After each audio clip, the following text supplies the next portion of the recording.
everybody. I just wanted to hop on and show you something that I did for the Ranger blog. It's a tutorial that I did. There was one little part where I did a little trick to get the reverse of a stamped image. Now, I don't know how clear it was, like in a step-by-step, like with a picture and words. Some people, they prefer those types of instructions, and some people find it easier to follow a video. So this is the tutorial that I did for Ranger. It's like a 3-page spread with a little cutout, and you see the cupcake, and then there's this on the back.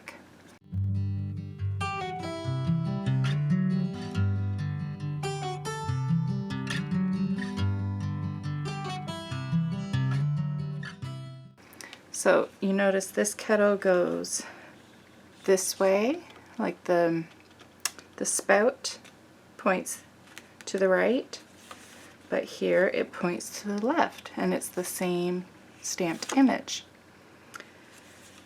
So I'm going to show you how that is done.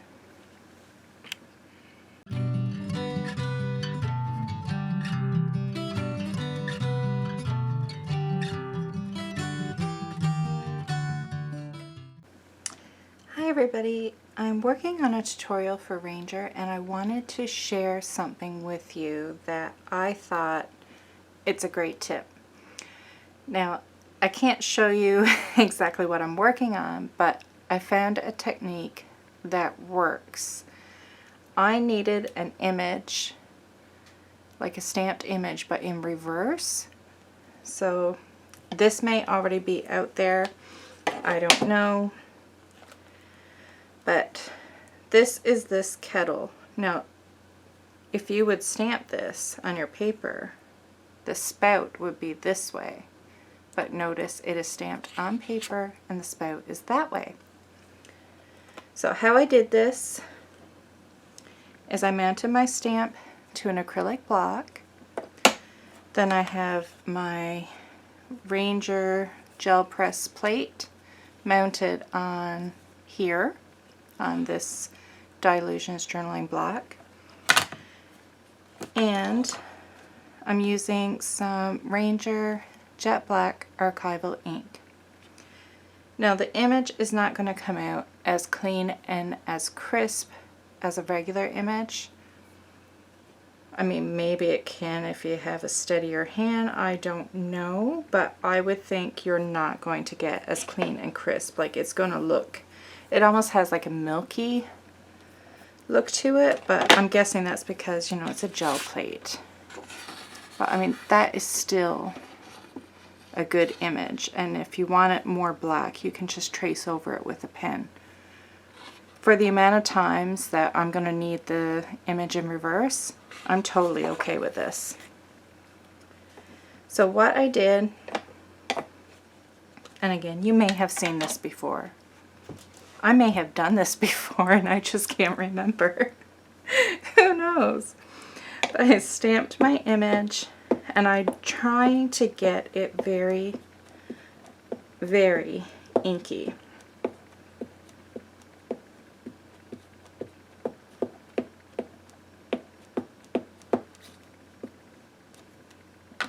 And then I immediately stamp it onto my gel plate. I try not to move it around too much, and I'm not sure if I did for that one. So try to put it down. And I leave it there for a bit, hoping that it helps. I have no idea if it makes a difference or not, how long I leave it down on the gel plate. I haven't tested it out. But I just put it down, and I give it a gentle push. I don't squish it too much.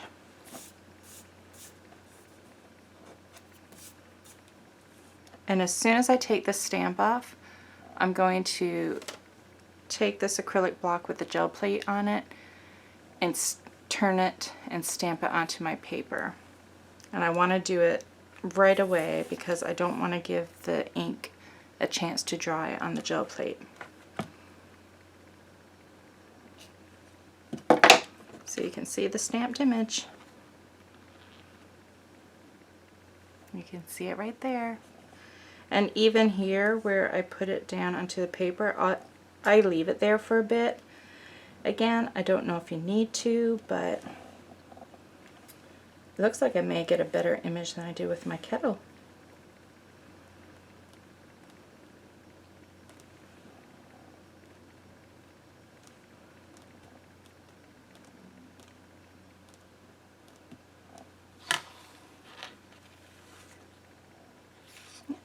And there we go.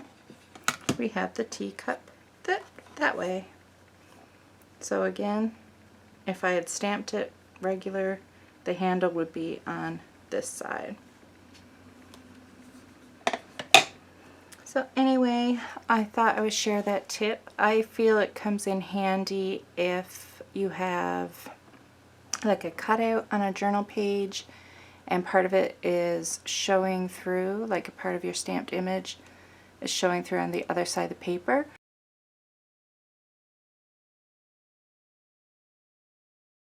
Or if you do something on a transparency, like or a piece of plastic or something like that in your art journal, like a clear page, and you have the image stuck on one side, and then the back side, you know, you have the silhouette of that, but your stamp doesn't match up to stamp it again.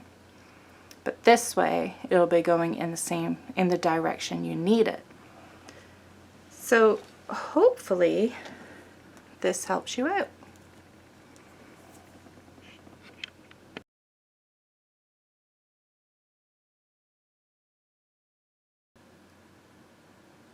So I hope that tutorial helped a little bit if you were a little confused by the instructions on the Ranger blog.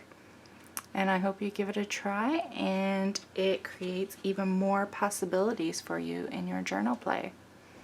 Bye!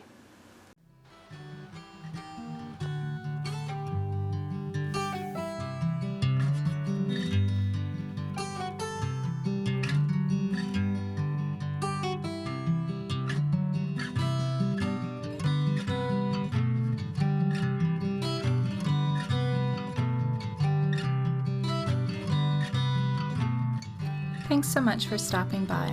Let me know if you like my videos by leaving me a thumbs up and subscribe to my YouTube channel. You can also head over to my Instagram account and say hi to me over there. If you have any video requests, leave a comment down below and I'll see what I can do. And don't forget to check out my other videos.